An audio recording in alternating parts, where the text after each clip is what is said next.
We're about to start.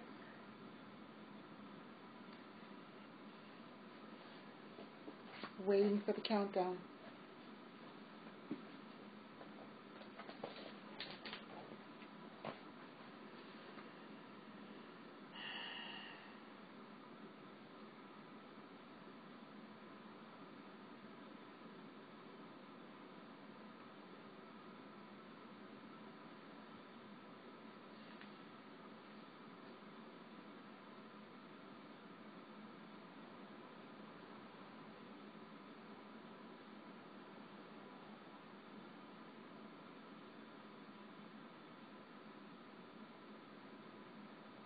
Your show will go live in 5 seconds. 4, 3, 2, 1. Love Talk Radio. Good evening, ladies and gentlemen, friends, everybody out there. This is Alea Leyland, and this is session 3 of the Jack Canfield Success Principles mini seminar that I've been doing at home and sharing with you guys. And I apologize, I was not on last night. This is a very involved course. It is, there's a lot of information in here, and he says it can be done in 30 days. I am trying my absolute best to do it in 30 days. I listened to the audios that he's put out. I'm following along with the other things that he's given us, and I really invite you guys to get the book. There's no way that I can share with you in the time frame that I have, which is 30 minutes. There's no way that I can share with you all the exercises and the insights and the stuff that he covers that comprises this big book that is, it's 400 and some pages. 449 pages is the size of the book, not to mention 5 audios and all the other stuff. So I really invite you guys to get the book. Go to successprinciples.com, pick up the book, and follow along, do the exercises with me, and, you know, you'll get more out of it that way. But I'm going to give you as much as I can, you know, while we're working here together. But I know that you could get more out of it if I could, you know, if I could give you, if you had the book. And I see that there's a caller. I will get to you, caller, I promise. And it might take a few minutes because I want to sort of lay the groundwork here for what it is that we've got going on. So, first of all, we're doing Jack Canfield Success Principles, and this episode is about what do I want. And he talks about a story that happened to him where he was taking a seminar, and they had notebooks laid out on the chairs for everyone in the room, and the notebooks were just different colors. It was blue notebook, and so he was, you know, kind of disappointed that his notebook was yellow, and he thought that he had to keep the yellow notebook, and somehow he got the idea that, oh, maybe I will say something to the person next to me, and maybe I can trade notebooks. And so he did get to trade notebooks. He got a blue notebook, which is what he actually wanted. And interestingly enough, the person that he traded with wanted a yellow notebook.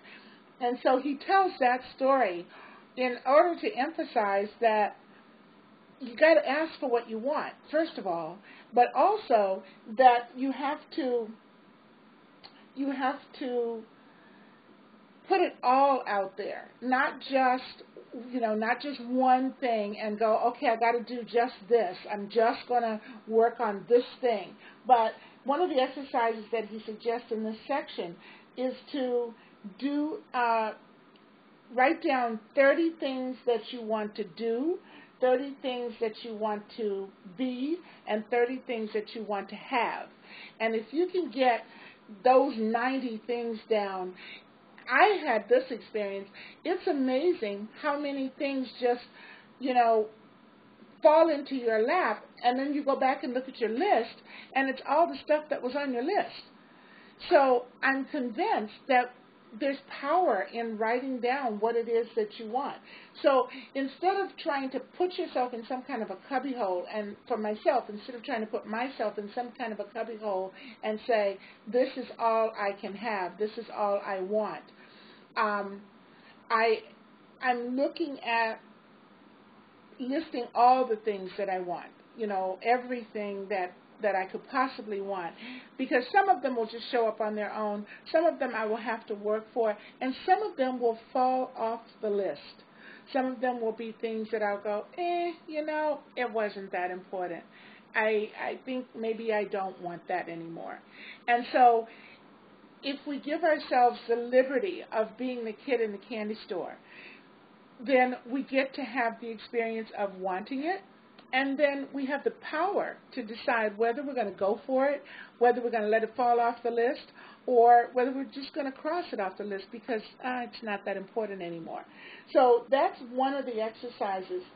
And he makes a very poignant point when he says to stop talking about or stop worrying about making a living.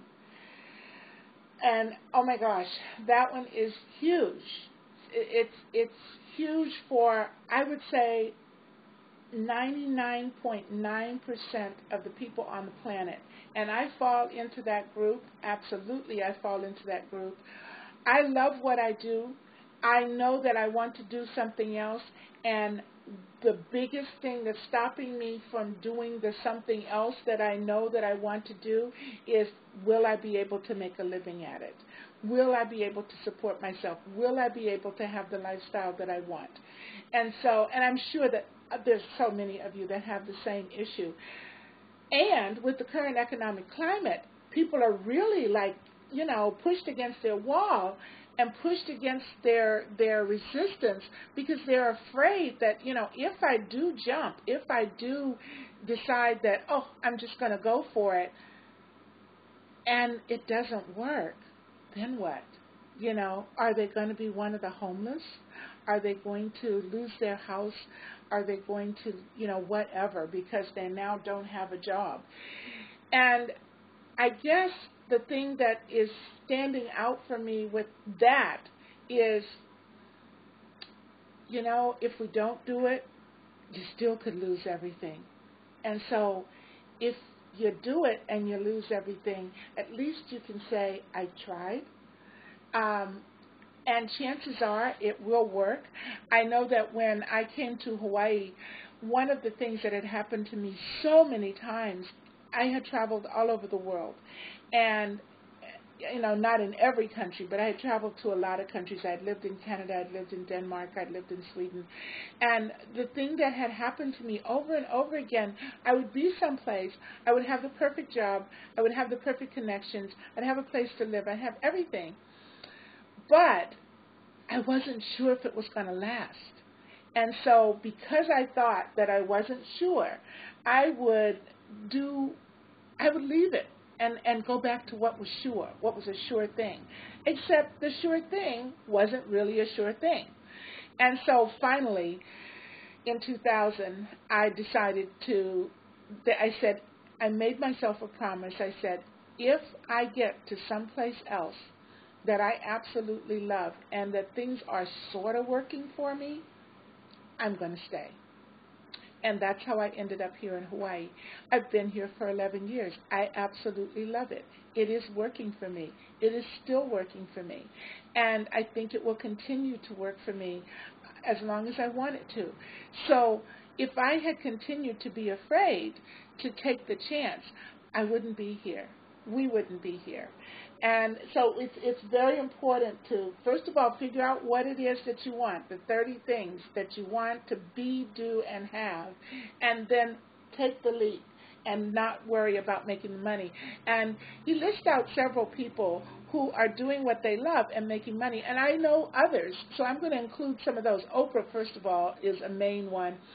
She loves talking to people. She gets paid to talk to people. She makes millions of dollars talking to people. And just recently, because she also loves sharing her journey of, what she's learning from Eckhart Tolle and, Esther Hicks and whomever else that she runs into that has a spiritual message, she started the OWN Network. Now, the OWN Network is not doing supposedly as well as it was expected to do. Whatever those numbers are don't mean anything. She is making a living doing what she loves. Another one that's making a living doing what they love is Ellen DeGeneres. She tells jokes and has a blast. I mean, every time you see her show, she is just having a rocking good time. Another one that most of you probably haven't heard of is Brian Johnson. Brian Johnson has decided that he was going to get his PhD studying the great philosophical works of the world. And so he is traveling all over the world. He's living in beautiful places. He's lived in Bali. He's been in Ecuador.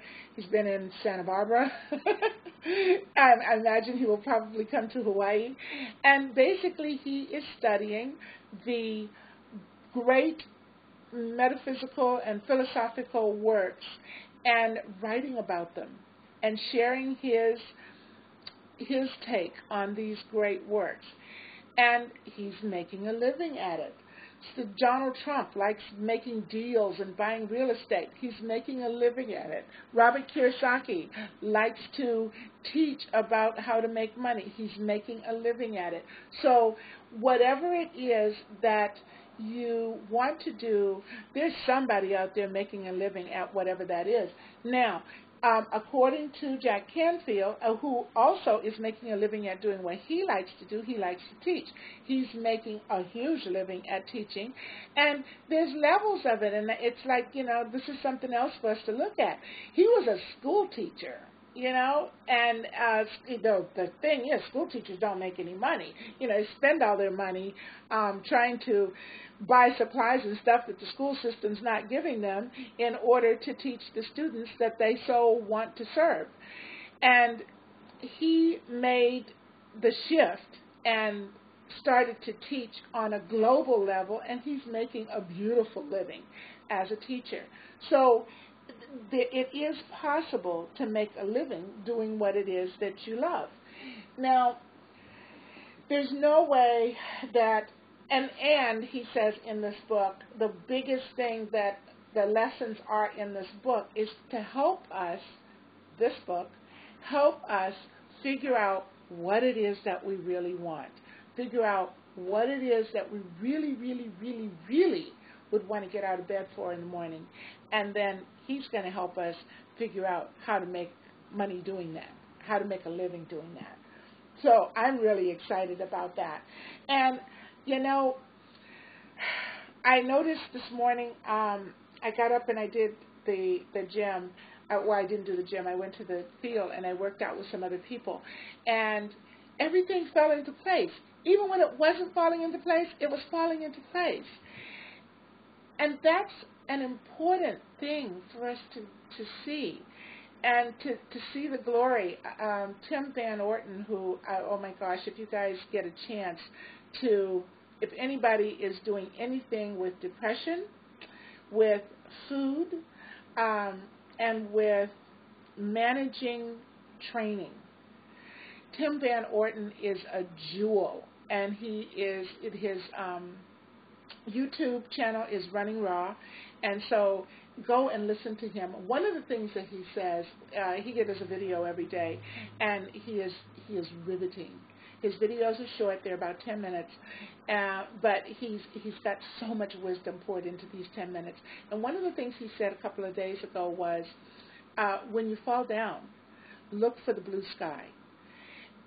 Instead of going, oh my God, that hurt, and holding whatever it was that you fell on, or you broke, or you tore, and being mad at yourself because you weren't paying attention, and whatever, to look for the blue sky.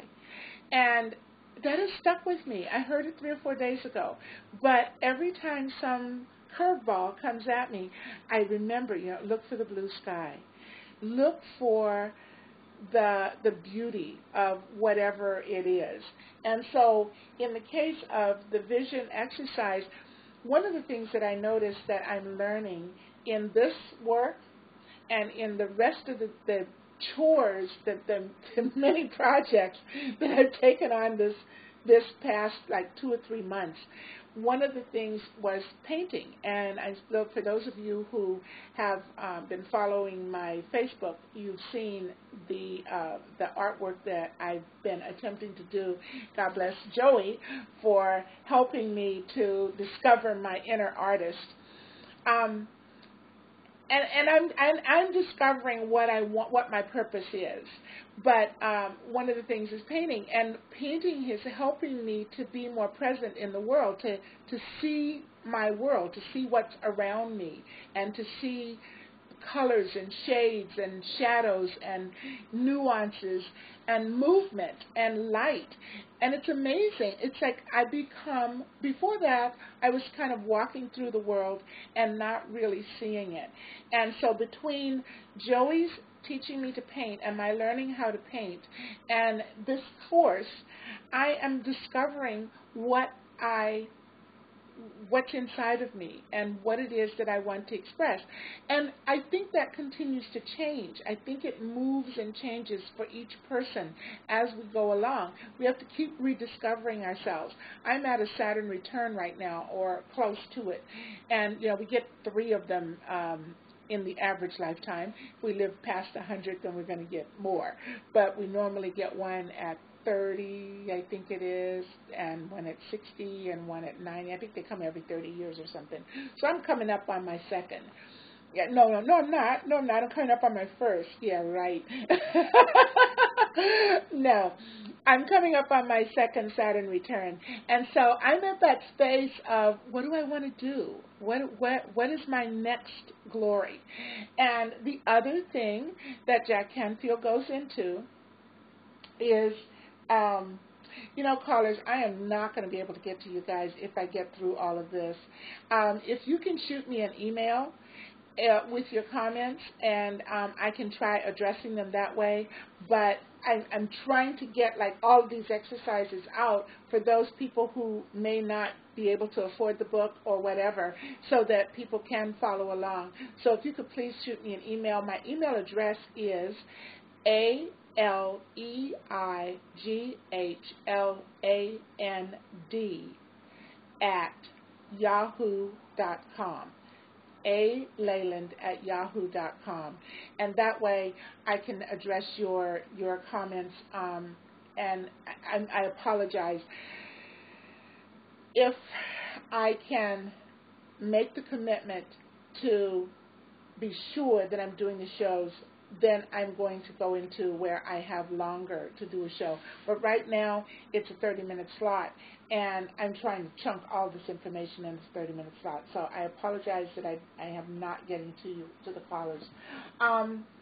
Okay, so the other thing that he talks about is finding your inner GPS.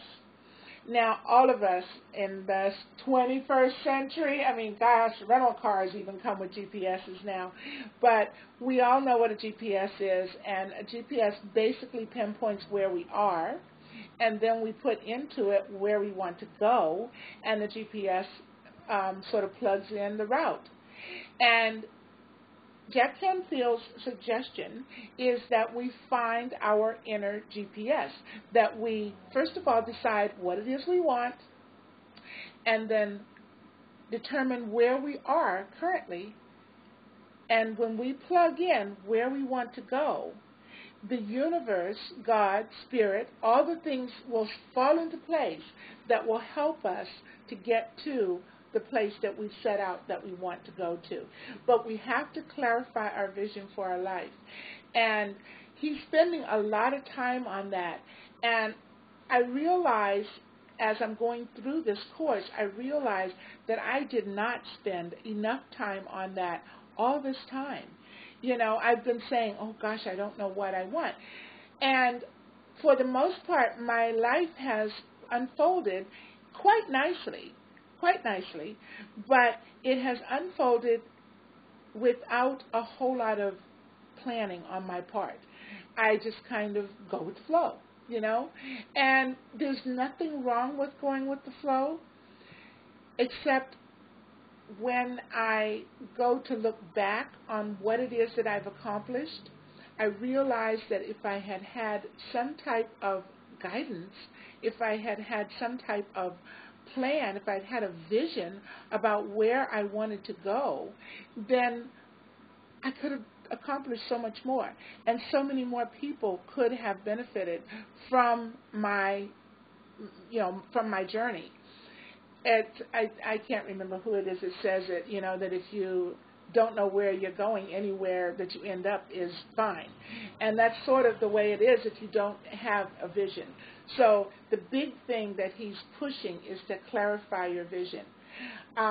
We are talking about the Success Principles with Jack Canfield. I invite you to go to the successprinciples.com and get the book, get the exercises. A lot of it is free. He's got a whole bunch of handouts and all kinds of stuff there that's free that you can use, but eventually you are going to have to get the book because it's a 400-page book, and obviously I'm not going to be able to share all the exercises with you. But I do want to share the highlights of the things that he's been telling us. Another thing that he tells us is don't let anybody take your vision away. Don't let anyone tell you that you are dreaming too big, because high achievers dream big. Steve Jobs dreamed really big. His thing was, we're going to change the world. And all the people that got on the bandwagon with him to create the Apple computer and the iPhone and the iPad and the iPod and the whatever, all of those people became a part of that vision to change the world.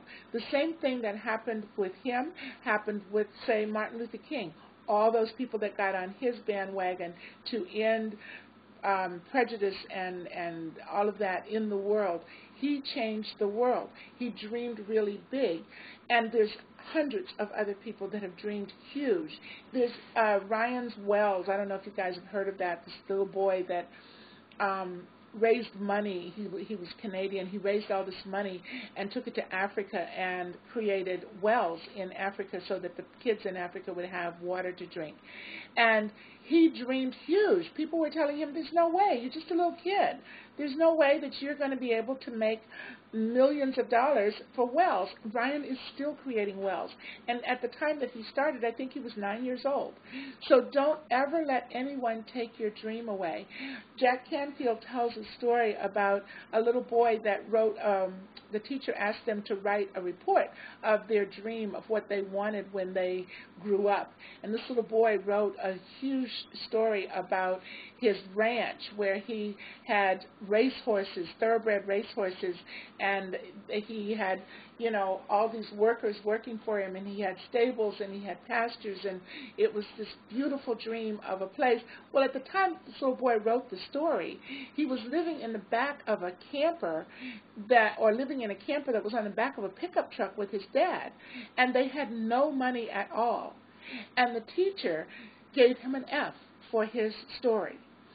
And when he asked the teacher, because it was grammatically correct, he asked the teacher, why did I get an F for the story? And the teacher said, because nobody who lives in the back of a pickup truck can achieve this. You can't make enough money to do this.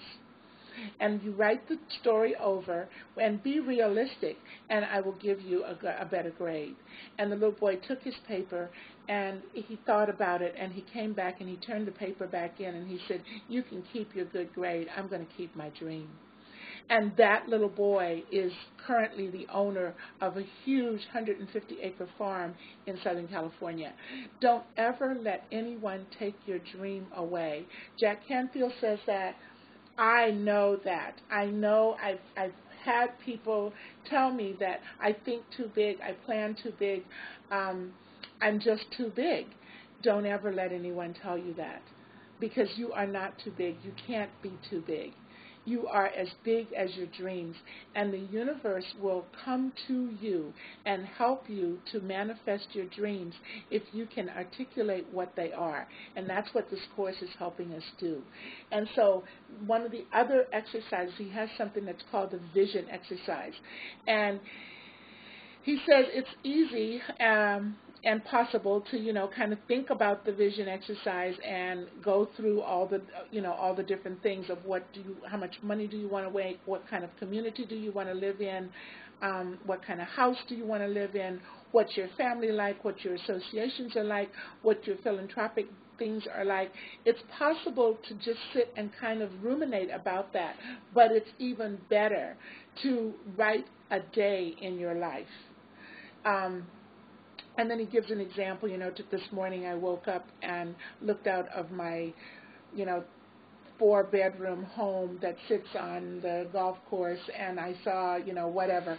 So and then I, went into the kitchen and my breakfast was prepared, and I finished my breakfast, and I met with my staff, and, we did these things, and then I went off to do my first consultation, or, whatever it is that your dream is, but to do your dream and do it so that you are living it. Because if you're doing it so that you are living it, it becomes a reality. And once you have lived it up here, it has to manifest out here. I just love this class. I love this course. I feel so blessed that I got this for Christmas. It's the best Christmas present ever. Oh, and the other thing I want to share with you guys is Doreen Virtue's Life Purpose Cards. They're just fun. They're a fun thing. Grab a deck, take a look at it, do a couple of spreads. I play with them. I haven't really delved into them because I am so delving into this. You can probably get it at the library because this has been out for a little bit. So if you don't have the dollars to get the book, a powerful tool for creating a reality. I think that the main reason that resolutions don't work is because we don't have a plan. And so instead of this being a resolution, it's an intention. It's an intention to manifest what we want from where we are to where we want to be. I thank you guys so much for joining me this evening. It has been so much fun to share this with you. And I'm not going to promise to be here tomorrow night. I might not be here tomorrow night because it might take a full day to go through the next chapter so that I can bring you a fuller representation of what it is that Jack is teaching us. But just to give you a little teaser, the next chapter is to believe that it's possible. Because if we can believe that it's possible, then we can manifest it. But before we can believe it's possible, we have to figure out what it is. So I invite you guys, I am going to spend an hour this evening going through and creating my vision. And I invite you guys to do the same thing. It's kind of like a vision board, but way more in-depth. And I think the more we think about this, the easier it becomes for us to actually get in touch with what we want to do. And the other thing that he talks about is to share your vision. Find someone that you know believes in you and share what it is that you are wanting to manifest. Because where two or more are gathered, there's power, there's strength, there is magic. And so find another person and share what it is that you're doing. Remember, I am going to do the mastermind group. If you are interested in being in a mastermind group, please give me a personal message on Facebook or send me an email, alayland@yahoo.com. We're going to have probably 6 or 8 people in the mastermind group. I have a couple of big wigs that I'm hoping to have join us, and then the rest of us. So please drop me a note if you want to play, and thanks for joining me this evening. And I may see you tomorrow night, but it might be Saturday night before I see you. At any rate, when I see you, I am hoping that you will be closer to realizing what your vision is, and you'll be a little bit less like the kid in the candy store and a little bit more like the master that is on your path to greatness. Thank you for joining me. My name is Alea Layla. This has been the Jack Canfield Success Series, Principle number 3. Aloha, and have a fabulous evening.